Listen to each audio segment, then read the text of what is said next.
Hello, beautiful people. Welcome back, or welcome to another Bangs audio review. Hold on, I gotta do a little special effects here.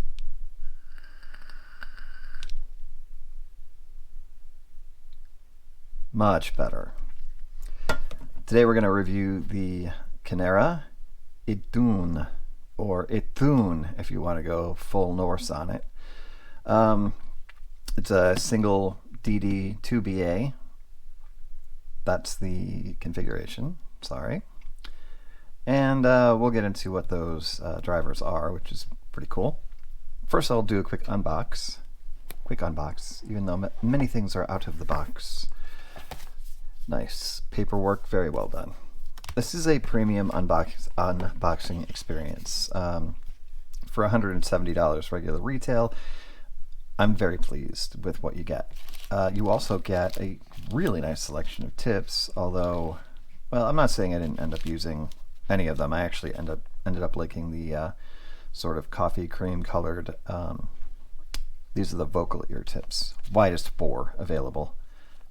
They liked the set pretty well. I wasn't super like, these are fine, you know, they're quality, like they feel that they could be like Do New Candies or Spin Fits, so no qualms there if that's your preference.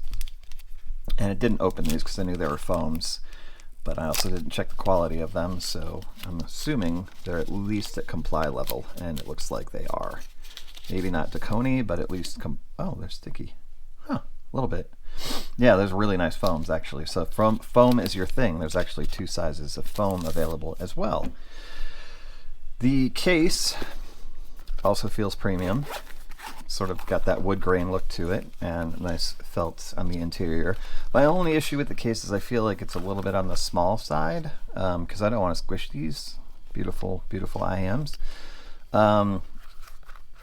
But yeah, definitely workable, and because of its size, it is pocketable, although again, front pocket only. I wouldn't want to sit on those. I did end up booting the ZGAT Nuos out of the nice HCK case, because I just felt like it held the iems better and safer. So you'll go back in the Canera case when I'm done. That's that. Also, you got my 4.4 termination is in, but it came with the 3.5 attached, so it has 2 options. Make it 3 because there is a 3.5 to 6.35 adapter included as well. Very high quality. Yeah, this is a really nicely done, oh, I just put that in upside down. Really nicely done sort of, you know, experience insofar as what you get and what it comes in. A fruit of youth is always prepared. You want some of this? Gift from Idun. Pretty awesome. All right, let's move the box out of the way. Okay, so iems themselves and cable. The iems are a 3D printed resin of very high quality. They're absolutely gorgeous. There is some sort of hand finishing. I believe that might even be hand painted, but you can see that comes through. Just so much awesome detail on these guys. Nozzle is a decent length, so fit shouldn't be a problem, and the ergonomics of this they're very comfortable once you get them in your ear. I mean, they can stay there for hours. They did for me. I've worn them for, you know, better part of 2 days straight now with no complaints. I did end up with the Setting At Your Fit crystal tips on them because I feel like they were the most comfortable and provided the best overall performance. But you can use the vocal tips, or if it's your preference, you can use the regular bore silicone tips. So yeah, nothing wrong with the aesthetics on these guys. They're 100% feel premium, look premium, and fit comfortably. The cable is the Canera Ace cable, which retails on its own for about $35. So you can sort of factor that into the overall price of the package. It is a high quality, 0 memory, 4-core, silver plated wire. It's awesome. Like I'll probably order more of these for other sets that I have because the cable is just super nice. Finishes nice machined aluminum, no flaws. I'd be a little bit careful, not a complaint really, just an observation, a little bit careful. I did have this pop out a couple of times, but then again, I was doing a lot of stuff around the house when that happened, and accidentally like caught the cable on like a door handle or something like that. So it is pretty secure, just something to be aware of. You could pop it out, which is I guess better than the wire breaking. Okay, all right. So for the rest of the technicals on this guy, you've got a 7mm titanium plated dome, PU composite high polyfiber suspension diaphragm driver, dynamic driver. That's a lot. In comparison to the pen and fan, the pen and fan has two 6mm dynamic drivers. This is one 7mm, and it actually provides a lot more dynamic bass. Strangely, but true. I'll take the bass on this set. Mid-range is Knowles, BA, and then for the high frequencies, it is a BTC 30095. I'm not sure that's Knowles or Sonian or custom or whatever, but whatever it is, it's good. The three-way crossover, crossover is one of those things where you assume everybody knows what it means, but that doesn't mean that they do. So crossover is basically where one driver leaves off and the other one picks up. So the idea between a crossover is that you avoid any gaps in the frequency response, right? So dynamic driver goes up to, let's say 200 hertz, it probably goes higher than that. That means the mid-range driver is going to pick up at like 150. All right, so let's make this more realistic. Dynamic driver up to about 400 to 500 hertz, mid-range driver picks it up there, takes it up to about 2 to 3K through the pinna gain, and that is where the high frequency driver, be that Sonian or Knowles or whatever custom it is, will pick it up just prior to that. So maybe right around 2 to 3K, it starts coming in and takes it the rest of the way. So that provides you a seamless frequency response with no hiccups or weird gaps or whatever. That's what a crossover does. So three-way crossover acoustic tube, that's basically how the sound gets from the drivers to your ear through the nozzle. So they're paying attention. I like that they include all this information because it's nice to have. It's nice to know what you've got. And then the faceplate is, did it say hand painted? I think. Anyway, all right. Just a little bit more on Idun. Idun. She was the goddess of youth, basically the protector of these magical apples that kept all of the gods young. It was her job to basically watch over those and give them out as needed in an ash box. Apparently, it has to be an ash box and delivered by her. So that's a pretty important job if you're a god. I would definitely be like looking out for my girl for sure. And apparently, at some point, she was kidnapped, and then Loki arranged the kidnapping, and then he had to go rescue her, and giants and giant birds and all that kind of stuff. It's fun. You should read it. If you got a few minutes to spare, you want to read a little bit on Norse mythology, I suggest you do it. It's pretty fun stuff. And that is Canara's. That's their thing. Their iems are all named after Norse gods or goddesses or demigods, and I love that. On the sound, I would say I would call these a very well balanced, slightly warm, past neutral kind of set. I would bring up the graph, but I feel like the graph is definitely misleading with this set, because if you look at it straight up, you're like, oh, these guys don't have much bass. They have plenty of bass.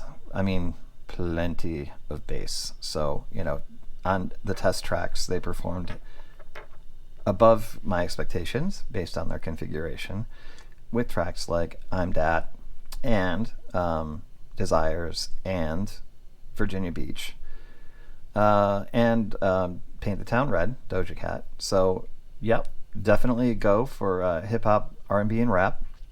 Rihanna sounded great. Pink sounded great. Female vocals were very clear and very natural on this set. Male vocals definitely had the power. that they should have. You know, you figure it might be lacking a little bit of weight because of the driver, but it's not. They're just there. They're just there, and they're very well or accurately presented. All right, let's see what else kind of stood out to me here. I just listened to Dex Dark, and what was it back to back with?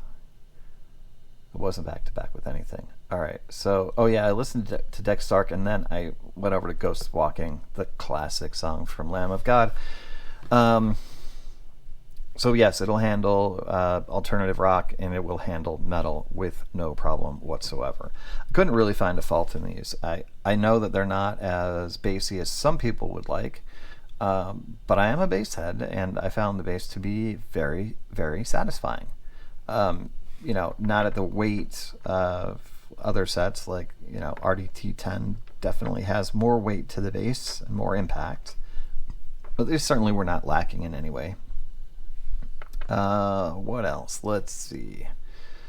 Yeah, Diamonds. Oh yeah, Jimi Hendrix sounded fantastic on this too. That recording of "Hear My Train a Comin'" is, I feel like it's a live recording. It might not be, but I feel like it was recorded with all of the musicians playing at once. It certainly comes across like you're sitting there with them, which is definitely excellent. That means, as far as soundstage goes, good width, good height, good depth, nothing outstanding, but definitely not on the intimate side. I would say definitely more on the expansive side than the intimate side.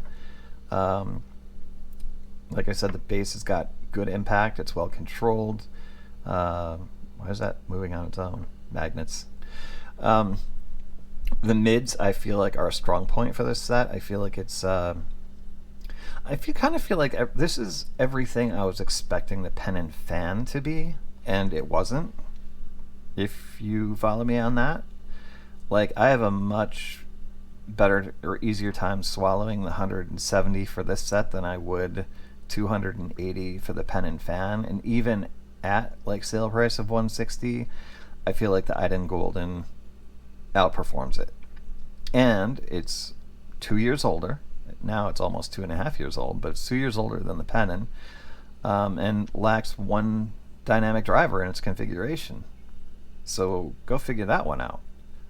But yeah, much as I do like the Pennon, and I know people love it, especially fans of the mids, I wouldn't say this has as present of mids as the Pennon, but I feel like they are present enough, and I feel like the overall frequency response of this set, to me, is better.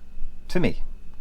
That's the thing you've got to say in this hobby, because everybody's different. I mean, ears are like fingerprints, man. No two are alike. So it's all on how it hits you. To me, this hits. Like, it scratches the itch for me. Like, I listen to it and I'm like, like the RDT10 did, and several other sets the Ulim did, and it just, like, I don't have to think about it. It's just good, and it doesn't matter what I listen to with it. It just doesn't. It just sounds good no matter what genre I'm in, and that runs maybe not the full spectrum because I'm not a pop country guy, but a lot of things are covered in my library, and it did perform everything well. I'm trying to think if there was anything here that it didn't do well. No, highly suspect. Royal Blood were fine. We already went through Metal, Mastodon, Radiohead. Soundgarden was great. Crypta was good. I mean, their recordings aren't super great, but it was still really good. I'd give this, like, it has the ability to compensate for recordings that aren't either high res or they're just not like great recordings to start with. So that's nice. They're not so rigid in their in their tonality that they can't handle a kind of off recording. Those were the two. Cherry Waves, Deftones, that's in high res but not a great recording. These were fine with it. And then the other one is Badadan by Chase the Status, which is also in high res but also not a great recording because it's way over the top with the bass. But these guys, again, tight controlled bass, they were able to translate that to actually pretty darn good listening experience. I'm really done. I feel like I go a little bit too long sometimes, but I'm going to try to work on that for you guys so you're not sitting here for 15 or skipping around or whatever you do, which is fine. If you're watching any of my videos for any length of time, that's awesome. Thank you. Yeah, these are going to get a highly recommended from me at full retail. Don't necessarily have to buy them at full retail. I'm sure that they go on sale here and there from time to time. If you can be patient, you know, obviously they will be on sale on multiple sites during the 11/11 sales. But I will post a link if you're interested. It will be an affiliate link to Linsole if you'd like to purchase them and support my channel. You can do that, but I will also provide 2 additional links if possible. At least one, because I'm pretty sure that they're available on Amazon, so I'll pop that one in there too. Listen, Idun is a goddess. She is immortal. This IEM, I'd say, is borderline immortal, because it's over 2.5 years old, or 2.5 years old, and it could have been released yesterday. It definitely is that good and that much of a value, right? Because prices are getting driven down. Still worth every penny, under $200. It just sounds great.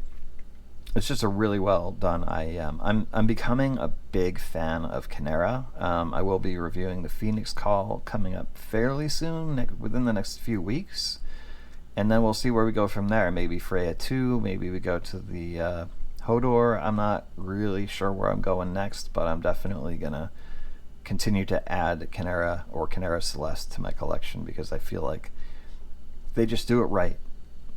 They do it right in a world where you can't always trust that. They can be trusted. So that's gonna wrap it up. Go grab yourself a pair of these. You won't be disappointed. They're lovely. They're lovely to look at. They sound lovely. Everything's beautiful. That's it for now, folks. Thanks for stopping by. I love y'all. Nothing but peace to you. We'll see ya.